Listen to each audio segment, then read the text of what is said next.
Buenas noches, gracias por estar con nosotros en esta nueva edición de Tiempo de Orientación, un programa dinámico que siempre tratamos de brindar nuestra perspectiva sobre los diversos temas que abordamos aquí, político, económico, social, cultural, ético y hasta moral, tanto del plano local como internacional. Y ustedes saben que es una costumbre que los lunes me acompañe Elvin Castillo, pero hoy, por razones ajenas a su voluntad, no se encuentra y está con nosotros Ernesto Jiménez, completando el team, ¿verdad? Calidad de bateador designado. No diríamos que bateador designado, porque ya tú estás jugando, tú juegas en Grandes Ligas, Hermano. Buenas noches, gracias por acompañarme. Un inmenso honor siempre tener la oportunidad de estar en Tiempo de Orientación, este público maravilloso y sumamente inteligente que nos acompaña de lunes a viernes a este equipo multidisciplinario que tenemos la labor de llevarles las principales informaciones nacionales e internacionales con el mayor nivel de respeto y objetividad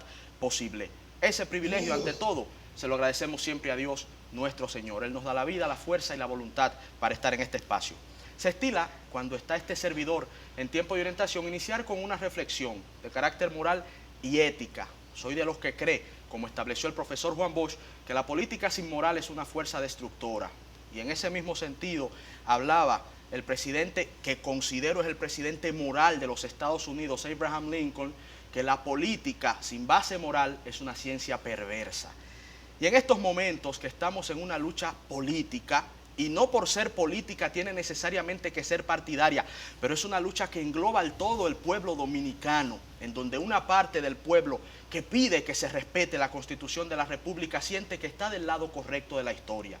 Y nosotros decimos, luchar por estar del lado correcto no es necesariamente buscar o esperar que se va a tener en ese mismo momento éxito. Uno lucha para ganar, pero hay que entender que la historia luego, en base a la constancia y el esfuerzo, termina dándole el éxito a los pueblos. Y el ejemplo más fehaciente de esto que estoy diciendo es la vida del patricio Juan Pablo Duarte, quien un día como hoy, del año de 1876, falleció abandonado, solo, pobre y enfermo, con tan solo 63 años de edad en Venezuela. Duarte es la luz de la libertad del pueblo dominicano. Duarte es quien concibe en momentos y circunstancias muy adversas que es posible crear un Estado independiente y soberano en esta parte este de la isla española llamada Quisqueya. Duarte motoriza mediante educación, la filantrópica, pero también mediante la actividad política, el accionar político, y ahí está la Trinitaria para dar fe y testimonio de ello. Duarte motoriza las fuerzas sociales que luego lucharán para que el pueblo dominicano tenga su libertad y pueda autorregentear su destino. Esa creencia que hoy la vemos como tan natural y tan normal, en esos días en que vivió ese joven llamado Juan Pablo Duarte, cuando funda la Trinitaria, 1838, en esos días la mayoría, ustedes han escuchado mucho esta palabra de mayoría, la mayoría estaba en contra, no creía posible que se pudiera fundar una patria libre en Quisqueya. La mayoría de esas élites que casi siempre han conspirado contra la libertad del pueblo eran llamados afrancesados. Otra parte de esa mayoría estaba mirando hacia el gigante del norte. Y una parte importante de esa mayoría pretendía que nos quedásemos bajo el yugo haitiano. Una minoría liberal, una minoría educada, una minoría estuvo del lado del juicio de la historia. Esa minoría que Juan Pablo Duarte representaba estuvo del lado de la razón. Y con su trabajo tesonero convenció a la mayoría de que lo que le convenía al pueblo dominicano era tener su propio Estado. ¿Cuál es el juicio terrible y fatal de la historia al final de los días? Que el primer presidente fue nuestro primer dictador, y ese primer dictador condenó al exilio a Juan Pablo Duarte. Y que cuando éste retorna en 1864 para luchar por la restauración, nueva vez en favor del pueblo dominicano, es otra vez, luego de que se gana la lucha contra la restauración, enviado al extranjero en una especie de exilio en donde la mayoría de las élites dominicanas estuvo muy bien de acuerdo. Juan Pablo Duarte es la fe viva y encarnada de que no siempre la razón y el lado correcto de la historia es defendido por la mayoría de las élites gobernantes. Mira, pero el espíritu de libertad del pueblo dominicano se impuso a través de ese señor. Y gracias a Duarte, hoy somos un pueblo libre, soberano, independiente, que sigue aún luchando para que sus ideales sean los que determinen el presente y el futuro de la República Dominicana. Gloria eterna a Juan Pablo Duarte, padre de la patria. Sin embargo, hay realidades que se dan en el país y en todo el mundo, porque siempre yo hablo de que la política en la práctica es una lucha de fuerza. Para que se pudiera materializar el sueño de la independencia, no era suficiente con los trinitarios. De hecho, a los trinitarios, la sociedad dominicana de la época de 1844, y antes y un poco después, lo veía como un grupo de élite, como un grupo de gente de la clase media alta que no representaba en ese momento los intereses del pueblo, cosa que no era correcta, pero era lo que se entendía en ese momento. Y de hecho se veía a los trinitarios y se temía que ellos no habían asumido ninguna de las causas como la abolición de la esclavitud.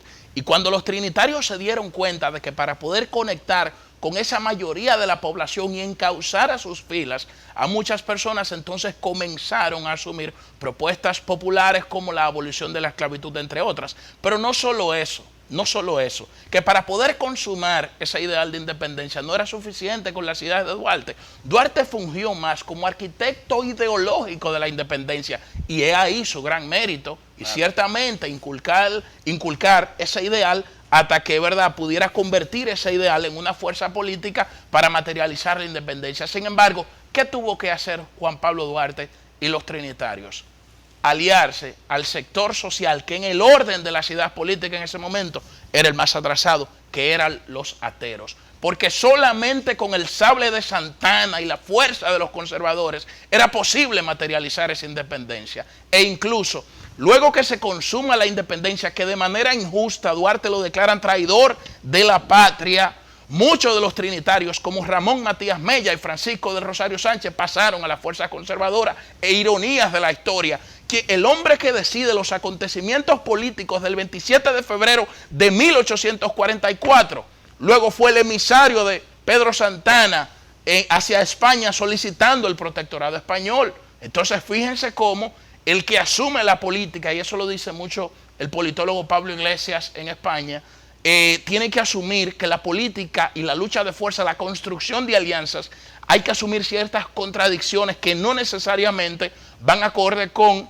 lo que otros opinen. Ahora, ¿qué es la democracia? Respetar las ideas de cada quien. Y fíjense que no solo eso, no solo lo hizo Sánchez y no solo lo hizo Matías Ramón Mella, que ocuparon posiciones importantes tanto en el gobierno de Santana como en los gobiernos de Buenaventura Báez, sino que también hasta Félix María del Monte traicionó en el Tribunal Supremo de la Historia, que tanto hablan los que tienen sentido de la historia, traicionó los ideales nacionalistas y progresistas de los trinitarios. Y esos son páginas de la historia que en la propia República Dominicana nunca se quiere desempolvar y que pretenden satanizar a todos los hombres que la desempolvan.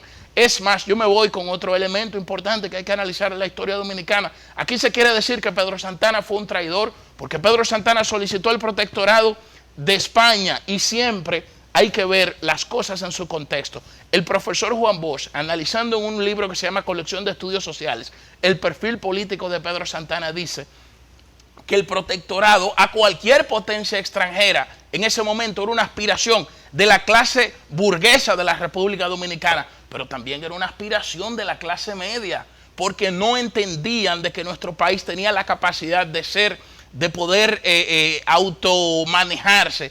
Y precisamente el gran logro de Duarte, desde mi punto de vista, como arquitecto ideológico, fue inculcar ese ideal. Sin embargo, le faltó ese sentido práctico que tiene que tener cualquier político, y que a la hora de construir el poder, no solo basta con alianzas para una determinada coyuntura, sino que basta mantener esas alianzas y ser flexibles a la hora de definir un eje programático.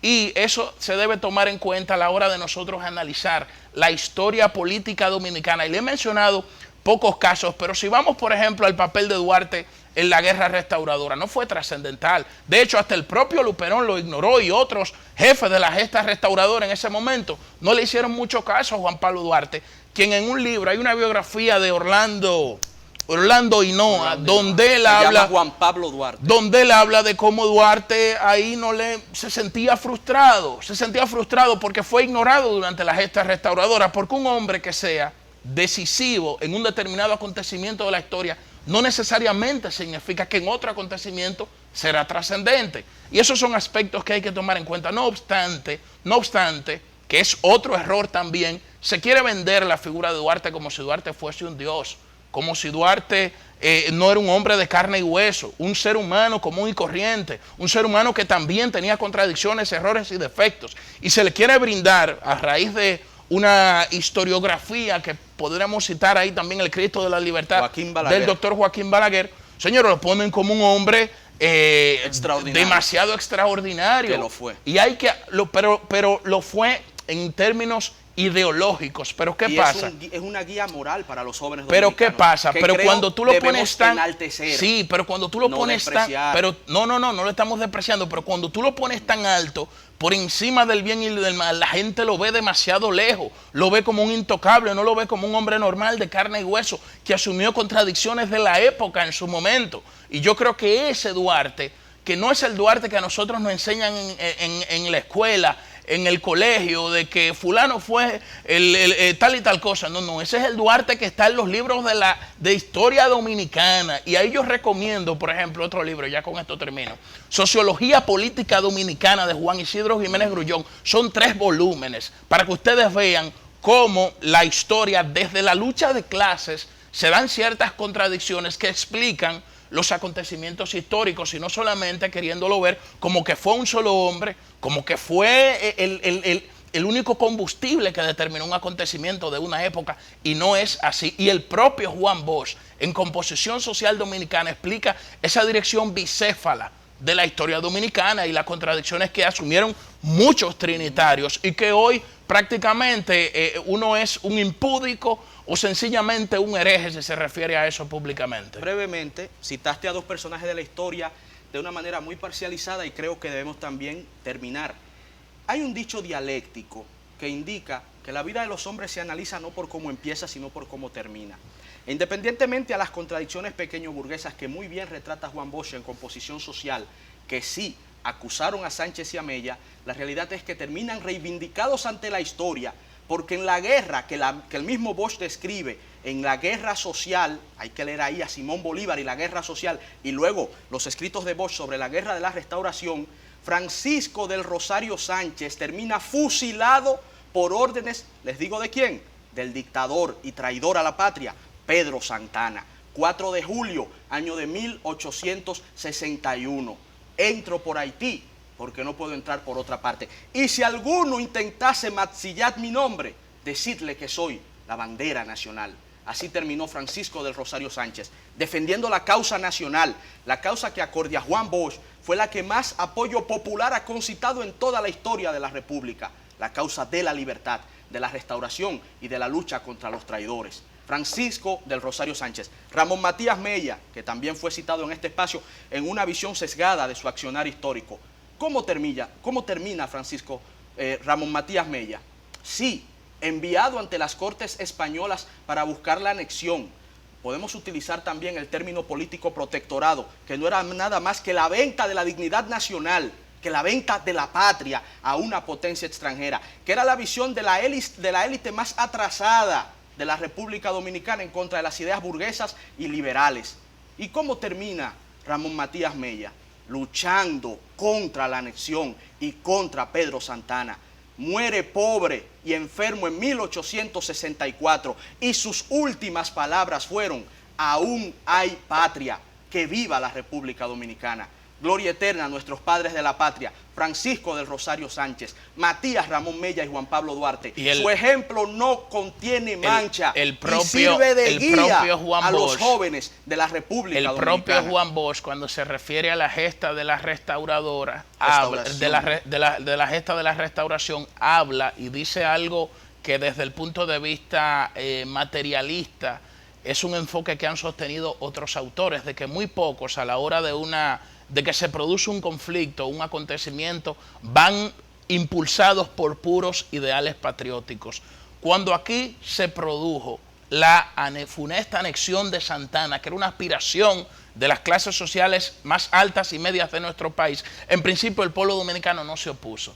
El pueblo dominicano la consentía. El pueblo dominicano se opuso a la restauración cuando muchos españoles comenzaron de manera discriminatoria a insultar a dominicanos por nuestra condición étnica, porque eran racistas, porque comenzaron a establecer impuestos a campesinos que no estaban dispuestos a pagar. Y ese hecho fue que generó la chispa de indignación de muchos hombres que luego se lanzaron a las calles pensando en dos cosas, porque aquí también hay que destacar lo siguiente: el mecanismo de ascenso social antes en la guerra era ir a pelear. Claro. Y muchos de esos hombres que fueron a pelear a la guerra, a distintas guerras, lo hacían porque era el único mecanismo que tenían para ascender en términos económicos, que lo plantea el propio Juan Bosch.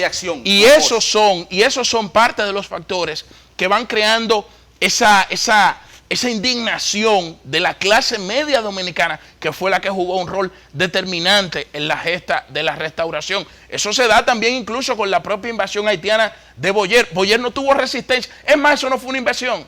Eso fue un paseo que hizo por el sur de nuestro país ingresando y vino de manera pacífica y ocupó la capital, porque también el pueblo dominicano entendía que con la llegada de Boyer las condiciones materiales de existencia iban a cambiar, entre otras cosas. Pero bueno, es bueno destacar. Pregunta final, Julio. Pero es bueno destacar esto, porque la historia también se quiere dar de una sola versión. ¿A quién le dio la razón el juicio de la historia? A quien conmemoramos al día de hoy, y por eso lo conmemoramos. Después de toda esta perorata, lo único que podemos decirle a usted es que esta reflexión moral es para que entendamos lo siguiente: usted puede tener todos los dones del mundo, usted puede ser el genio más genio de la humanidad, pero sin ética y sin moral, usted no es nada. Y Bosch decía que sin eso usted no sirve para propulsar un cambio social. Sin moral, el ser humano es una máquina destructora. Bueno, pero muchos autores han hablado de la autonomía de la política y la moral también. Claro, hermano. Y Hitler escribió Mein Kampf. No, porque tú no tienes que verlo del enfoque de Hitler. Hay muchos, aquí hay, desde el punto de vista filosófico, desde el punto de vista filosófico. Si analizamos Mein Kampf, tú vas a encontrar puntos positivos. Pero desde el punto de vista filosófico, muchos autores establecen la autonomía de la política y de la moral. Y desde el punto de vista boschista, no. Y desde el punto de vista de Lincoln, no. Bueno, por eso Juan Bosch gobernó 7 meses.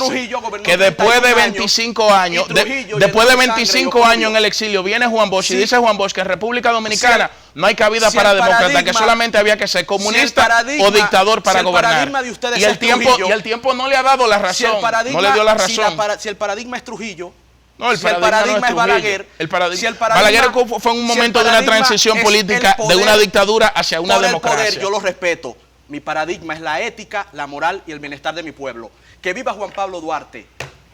Bueno, pero eso son posturas. Y la historia le dio la razón. Son posturas, porque la historia no le ha dado la razón. A Duarte, a Juan Bosch no le ha dado la razón, ¿y a Duarte? Por ejemplo.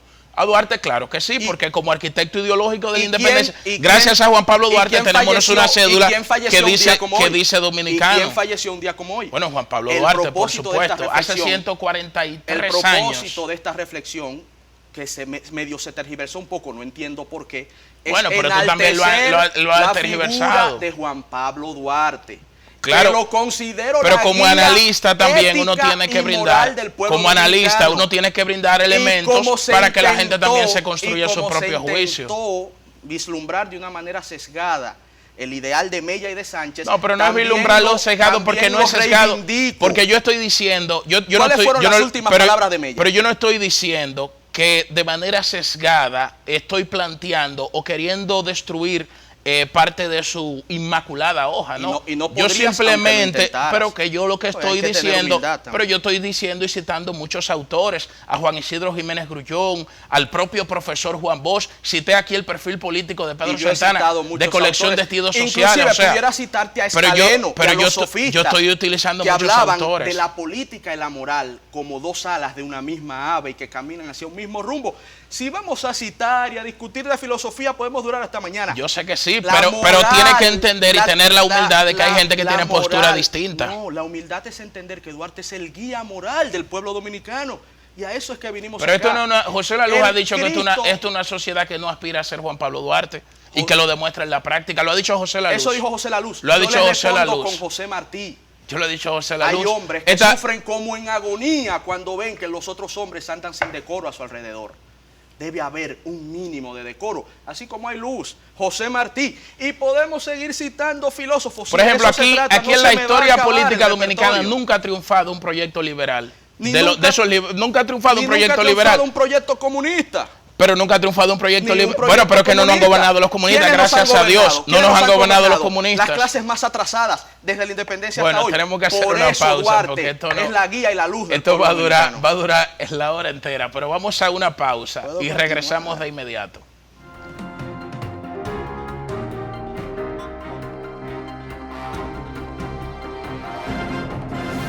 Continuamos con Tiempo de Orientación luego de ese segmento cuasi teológico, cuasi filosófico y bueno, espero que lo hayan disfrutado, creo que hay mucho que aprender de eso. Pero ahora continuamos con la entrevista central de la noche de hoy. Nos place presentar a un amigo y joven de esos que hacen camino al andar. Me refiero a Daniel Pérez, precandidato a diputado por Santo Domingo Este, circunscripción número 3 del Partido de la Liberación Dominicana, con quien sostendremos una interesante conversación en torno al panorama político nacional y, por supuesto, en torno a su propia candidatura. Muy buenas noches, hermano.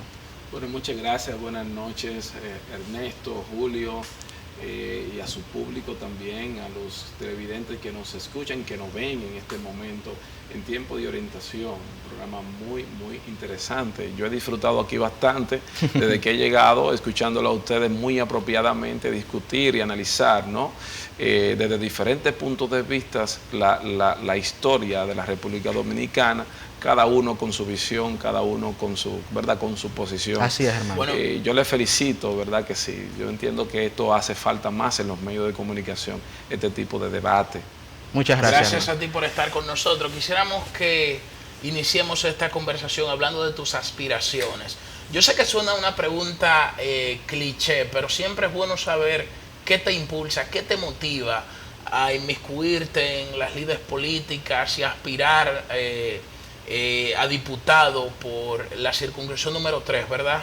Sí, así es. Como estás aspirando del Partido de la Liberación Dominicana, ¿qué te impulsa a aspirar? Bien, bueno, gracias. Bueno, lo primero es que yo entiendo que cada dominicano debe estar preocupado por la mejoría de su país. Eso es lo primero. Yo como ciudadano dominicano, como joven, he venido observando que en el panorama político pues hace falta que cada uno... En Santo Domingo Este, me olvidó decir, ¿verdad? Sí, estamos en la parte de Santo Domingo. El municipio de Santo Domingo Este. Okay. Así es. Pues es totalmente, en este momento, es propicio que jóvenes, ¿verdad?, decidan aspirar a espacios políticos para que la República Dominicana pueda pues ir desarrollándose en el tiempo con nueva visión, con nueva energía, con personas que vienen con nuevas ideas, rostros frescos, pero también mentes frescas, con cierta preparación.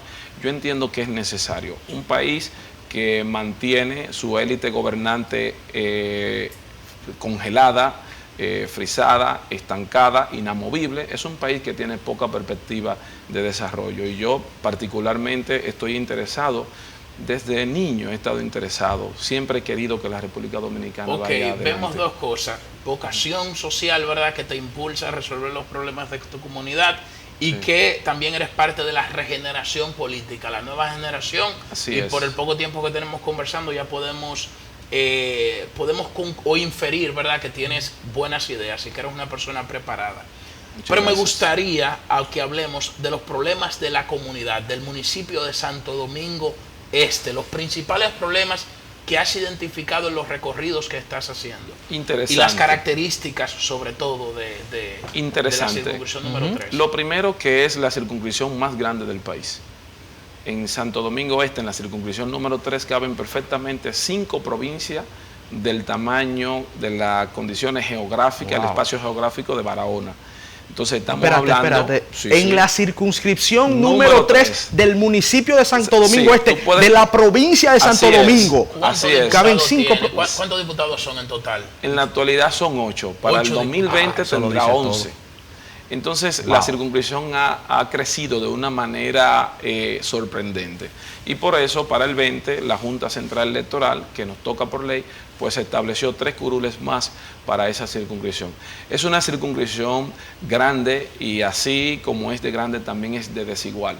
Allí hay mucha precariedad, hay, por supuesto, como en todos, sectores que se han logrado desarrollar, que hoy en día pues pueden exhibir un gran desarrollo, pero también hay muchos sectores con una alta tasa de pobreza, de personas desempleadas, personas que todavía viven en la marginalidad. Y yo entiendo que es necesario, viendo esa situación, que nosotros los jóvenes que estamos haciendo un trabajo social, un trabajo comunitario, que hacemos vida activa política, pues decidamos aspirar a espacios donde se pueden dirigir a la sociedad para ir cambiando esas realidades. Yo particularmente me siento identificado con los problemas de mi comunidad, con los problemas de mi circunscripción, porque he llegado allí muy temprano, a muy temprana edad, y allí me he desarrollado en el sector de los frailes, pero casi en la mayoría de los sectores de la circunscripción los conozco a todos. O sea, he caminado todos los sectores, los conozco, y en muchos de ellos tengo amigos. Y cuando voy a visitar a un amigo, cuando frecuento, veo la marginalidad, veo la situación difícil, y realmente no me he podido quedar de brazos cruzados ante esa situación. Daniel, Sí. y muy importante, Sí. y podrás continuar Sí, con, sí. con tus argumentos, Sí. ya nos has hecho una especie de radiografía Así es. de una problemática que aqueja a tu comunidad, pero que también sé que muchos dominicanos se identifican con esta en todo el territorio nacional. Pero sería interesante saber, ¿cómo piensas que desde la Cámara de Diputados pudieras coadyuvar a que mejoren las condiciones materiales de existencia de tu comunidad? ¿Por qué no mediante, por ejemplo, una regiduría? Para darle contexto a la pregunta, ¿por qué no mediante otra posición? ¿Por qué mediante la diputación? ¿Cómo ves tú que puedes ayudar y aportar a que mejoren las condiciones de tu comunidad? Bueno, lo primero es que la gente me comenzó a ver como un futuro diputado. O sea, la gente comenzó a atribuirme esas condiciones, y la gente comenzó a decir, a motivarme para que yo pueda tomar la decisión de que a la Cámara de Diputados era que debíamos de ir. Pero yo entiendo que la gente no se equivoca, difícilmente la gente se equivoca. Sabe que desde el Congreso nosotros podemos hacer mucho por nuestra circunscripción. También se puede, yo digo que particularmente usted puede hacer desde cualquier instancia política de poder que usted esté. El que quiere trabajar por su país, el que quiere dar lo mejor de sí por su país, lo puede hacer desde cualquier instancia en la que se encuentre. Ahora bien, nosotros estamos aspirando al Congreso, a la Cámara de Diputados, porque entendemos que desde allá podemos hacer muchos cambios. Primero, porque no solamente trabajar en el orden de la comunidad, también entiendo que el tema institucional hay que trabajarlo, y yo me he comprometido a fortalecer, a desarrollar proyectos de ley que fortalezcan la transparencia, la honestidad en la administración pública y una serie de temas que van en el orden institucional. Pero en cuanto a lo local, entiendo que como representante pudiera hacer muchísimo. Por ejemplo, pudiera la gente decir, bueno, pero esto es lo que le corresponde al cabildo, pero un diputado que ve un problema, por ejemplo, como la electrificación de un sector, problema con eso, la electrificación de las principales autovías o calles, avenidas de cualquier sector de la circunscripción, puede acudir ante el gobierno central, a cualquier agencia o institución del gobierno central, para que se solucionen esos problemas. El diputado también puede hacer una especie de mediación para que el problema, por ejemplo, de la seguridad ciudadana en su circunscripción sea encarado y paliado por el gobierno central, porque a veces los gobiernos están concentrados en muchos temas y tienen que valerse también de estas autoridades locales para entender mejor cuáles son las situaciones que realmente se padecen en cada localidad. Así que yo entiendo que el rol de representación, en este caso, pues se puede desempeñar desde el Congreso en esa localidad y de manera efectiva, porque, te repito, Es una demarcación que tiene muchos problemas. Mira, hay problemas con el agua. Por ejemplo, en la comunidad de Cancino se compran las cubetas de agua y los tanques de agua, los tanques a 300 pesos y las cubetas a 50 pesos. Y están cerca de una tubería que pudiera mandar agua. Pero ellos han improvisado allí una forma de sobrevivir, y es que un comunitario, que me voy a reservar el nombre, muy inteligentemente ha comprado unas bombas y ha buscado la forma de cómo acumular grandes porciones de agua, y con estas bombas sumergibles pues le está pasando agua, ha tirado tuberías en todo el sector, y él pues proporciona de agua a la gente que tienen escasez, a los espacios del sector, a las demarcaciones del sector, porque no todo Cancino carece de agua, pero aquellos que están necesitados de agua, él de manera particular les suple. Y una cosa que a mí me ha impactado bastante, y es que él a los viejitos y a las personas de escasos recursos no le cobra nada. Pero otra cosa, tampoco tiene una tarifa, es lo que usted pueda aportar. Y entonces fíjate cómo cuando las autoridades locales no funcionan, como cuando las autoridades están ausentes de los problemas de la comunidad, la gente tiene, que no es necesariamente su obligación, que idear cosas para poder paliar una situación de incomodidad y digamos que de calidad de vida. Sí, pero eso es peligroso, porque entonces, eso está denominado como una especie de individualización, claro que de sí, problemas hermano, colectivos. Claro. Y si todos siguiéramos ese camino, iríamos rumbo a la disociación de la comunidad. Desde luego, y entonces el Estado, que ese debería de ser el rol del Estado, acudir ante esa situación, esos problemas y buscar la manera de resolverlo, el Estado quedaría entonces visto o relegado a un segundo plano. La gente entendería que aquí cada quien debería de resolver su problema como pueda, y eso en pleno siglo XXI no puede ser posible. Vamos a una breve pausa comercial, y al retornar continuaremos esta interesante conversación con Daniel Pérez, precandidato del Partido de la Liberación Dominicana a diputado. Quédense con nosotros.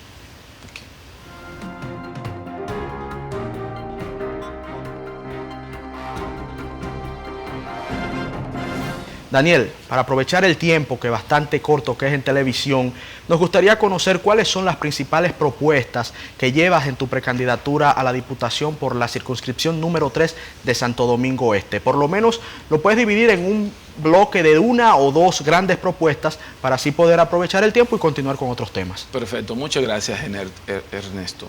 Bueno, fíjate, lo primero que nosotros estamos proponiendo, por esa necesidad que nosotros hemos detectado que hay en la circunscripción, es una oficina del diputado, para que ahí se pueda trabajar con las diferentes organizaciones que componen las comunidades de la circunscripción 3.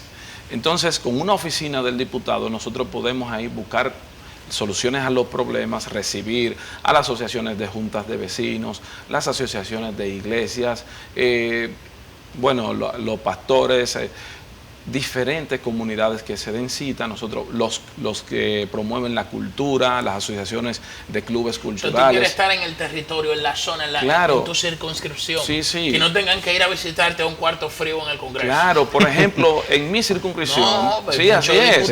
Muchos congresistas que jamás tú lo vuelvas así a ver. es, en mi circunscripción. Bueno, la queja de la gente es esa, que después que vota por ti, o sea, vota por un congresista, no lo vuelve a ver. Pero mira, y a veces ni viven en la comunidad. Y a veces ni viven en la comunidad. Claro, los clubes deportivos, yo que he visitado presidentes de clubes deportivos, oye, las canchas de baloncestos no sirven, y en muchos sitios son necesarias y se han cansado de pedirla, y no hay cancha de baloncesto, y los jóvenes no encuentran ahí qué deporte practicar. Lo que saca a los jóvenes de la delincuencia, claro, de la marginalidad, y les crea como ese espíritu deportivo de competitividad, y eso para eso es el deporte. Claro, pero por ejemplo, yo he visitado los plays de béisbol, los plays, ¿no? Los estadios. Pero allá no son estadios, allá son pequeños son pequeños plays. Claro, sí, donde se practica softball, béisbol. Oye, yo he encontrado ahí jóvenes haciendo deporte, practicando el deporte en calizos, pero no tienen condiciones de ninguna, o sea, no tienen ningún tipo de condición, y quiero trabajar con el sector de los deportistas también, y eso a través, con una oficina del diputado, porque actualmente hay que ir a la casa de los diputados. Pero, y cómo, brevemente, Daniel, ¿cómo pudieras financiar esto? Porque cuando hablamos este tipo de oficinas, por ejemplo, de este tipo de iniciativas, estamos hablando de que necesitarás recursos para tener un inmobiliario, un local, energía eléctrica, una secretaria quizá, un secretario. ¿Tienes contemplado también el tema de los recursos? Claro, sí, eso se puede financiar perfectamente con los recursos, que son pocos, lo que maneja el diputado, eso perfectamente se pudiera financiar. Y lo que no, bueno, pues crearíamos, pudiéramos buscar alternativas que sean, digamos, alternativas viables para nosotros poder desarrollar los trabajos sociales que desde esa oficina nosotros pensamos desarrollar. Lo otro que queremos también, que hemos visto la necesidad de que realmente se encare esa situación, es que los jóvenes de mi circunscripción tienen baja calificación académica. Muchos de ellos no consiguen trabajo porque no están capacitados. Y un dato que le voy a dar que a ustedes les va a sorprender. Muchas de las empresas que actualmente están en funcionamiento en mi circunscripción, pues tienen la mayor parte de su empleomanía es de otro territorio, es de otra demarcación, que no es de la circunscripción 3. Y adivinen por qué. Porque la mayoría de los jóvenes de la circunscripción 3 no tienen la preparación y la formación. Esa persona se va, claro. Se sale de la... Entonces nosotros, ¿qué estamos proponiendo para paliar esa situación y para capacitar a nuestros jóvenes para que ellos puedan incursionar luego al mercado laboral?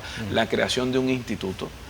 La creación de un instituto que pueda formar a los jóvenes en las principales materias, renglones, que los empresarios demanden, que las empresas estén demandando, para que ellos luego puedan tener un espacio laboral en cada una de las empresas de esa circunscripción. Daniel, nos quedan claras tus propuestas y te felicito porque de verdad que la dominas muy bien y planteas los problemas de tu demarcación con profundidad. Pero quisiera aprovechar tu presencia como joven y como la mayoría de tus propuestas van dirigidas hacia la juventud, para que me des tu opinión sobre la apertura del padrón que hizo el Partido de la Liberación Dominicana, que recientemente vimos personas que no vienen de las filas políticas tradicionales, sino de otras áreas, como Santiago Matías, como el Boli, como Aquiles Correa, que se inscribieron como precandidatos en el Partido de la Liberación Dominicana.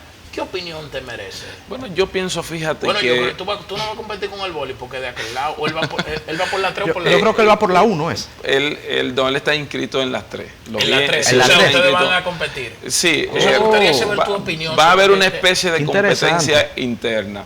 Pero nosotros hemos hecho un trabajo social, nosotros hemos hecho un trabajo político a lo interno del Partido de la Liberación Dominicana. ¿Y qué tú opinas de esa apertura, de esas inscripciones? Bueno, de ellos fíjate, que lleguen a la fila del PLD. Sí, fíjate, yo veo joven, con beneplácito y veo con muy buenos ojos el hecho de que no se le creen barreras a los ciudadanos para que puedan aspirar a través de un partido tal, cualquier partido que sea. No, eso yo lo veo como parte de un desarrollo en términos políticos que hemos venido experimentando en la República Dominicana, y en eso quizás pudimos tirarle un ojito a los Estados Unidos y a otros países desarrollados de Europa que no tienen ningún tipo de, no ponen ningún tipo de barrera a los ciudadanos que cumplen con algunas, digamos que requisitos mínimos, por ejemplo, como tener ya cierto tiempo en una demarcación determinada, o sea, residir por cierto tiempo establecido en una demarcación determinada,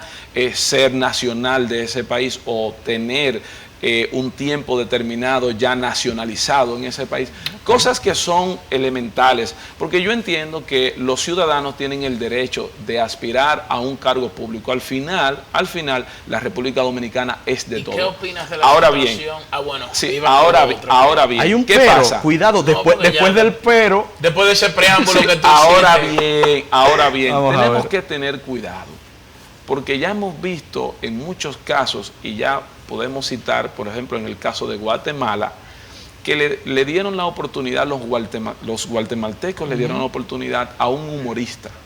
Y hoy en día la situación en Guatemala no está muy bien. La corrupción se ha profundizado, la delincuencia. Hoy en día hay mucho más males que afectan a Guatemala que lo afectaron antes de la llegada del humorista. Entonces, yo pienso que cada cosa en su sitio.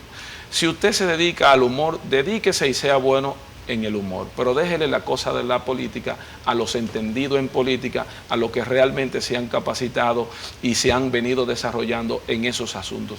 Porque realmente no todo damos para todo. Bueno, Daniel, muchas gracias Muchísimas por haber estado gracias. compartiendo con nosotros.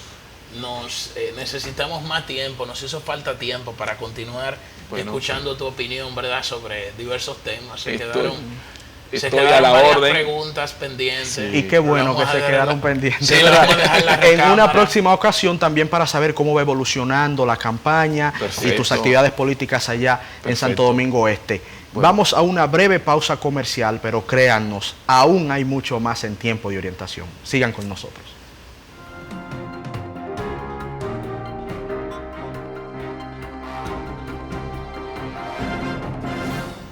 En el día de hoy, el equipo de campaña del presidente Leonel Fernández, presidente del Partido de la Liberación Dominicana, emitió una rueda de prensa, un comunicado en donde manifestaron que el presidente Leonel Fernández iría a protestar personalmente junto a otros dominicanos y dominicanas que suscriben la causa de defensa a la Constitución de la República Dominicana. Ese fue el mensaje principal de unas palabras en este momento lideradas, ahí pueden ver las imágenes, por el miembro del comité político Radamés Jiménez, en donde manifiestan la voluntad del presidente doctor Leonel Fernández de liderar personalmente esta causa que él ha defendido y ha asumido como la más sana para la institucionalidad dominicana. El próximo miércoles estaremos aquí en Tiempo de Orientación y podremos analizar cualquier incidencia adicional a esta actividad que desde hoy consideramos como trascendental, porque hace bastante tiempo ya que no se ve al doctor Leonel Fernández en una manifestación masiva pública en las calles de la República Dominicana. Así que nos parece sumamente interesante lo que motiva esta protesta en donde estaría el presidente Leonel Fernández, y el miércoles tendremos la oportunidad junto a ustedes de analizarla. Señores, en otro sentido queremos expresar toda nuestra solidaridad con el Partido Revolucionario Moderno y con toda la familia del ex canciller Hugo Tolentino Dipp, porque en el día de hoy anunció el presidente de esa organización por Twitter que falleció este diputado en el momento, ¿verdad? En este momento, bueno, en estos momentos figuraba, ¿verdad?, como diputado ante el Congreso Nacional. Hugo Tolentino, una figura trascendental de la política dominicana, ocupó diversas posiciones durante los gobiernos del Partido Revolucionario Dominicano, fue de los fundadores del Partido Revolucionario Moderno, y queremos desde esta plataforma expresar todo nuestro pésame, toda nuestra solidaridad y todo un espaldarazo tanto a los miembros del Partido Revolucionario Moderno como los del Partido Revolucionario Dominicano y a toda la familia del ex canciller Hugo Tolentino Dipp. Nos unimos a esas palabras de Julio Alberto Martínez que representan el sentir de Tiempo de Orientación. Desde este espacio enviamos nuestras condolencias y nuestro pesar a la familia de don Hugo Tolentino Dipp, y a toda la familia dominicana. El profesor Juan Bosch analizó en Composición Social Dominicana, perfil político de Pedro Santana, que el accionar de un hombre debe ser analizado en su contexto. Y don Hugo Tolentino Dipp, independientemente de pasiones partidarias o de lo que usted desde su posición podría pensar, fue un hombre que en su tiempo le sirvió a la democracia dominicana. Ex canciller de la República, diputado de la República, alto dirigente político y una personalidad que merece nuestro respeto, y por eso en el día de hoy manifestamos nueva vez nuestro pesar por esta lamentable partida. Así es, y de esta manera, ¿verdad?, nosotros culminamos la edición del día de hoy de Tiempo de Orientación. Y mañana, si Dios lo permite, estaremos nueva vez a las 11 de la noche con ustedes para analizar otros temas que se nos quedaron en el día de hoy, porque nos fuimos en la introducción de este programa. Pero siempre agradecerles a ustedes por sus testimonios, por la retroalimentación que nos dan en las calles. Y siempre de manera infinita agradecemos su sintonía, Ernesto. Feliz resto de la noche, que Dios nuestro Señor les bendiga a todos.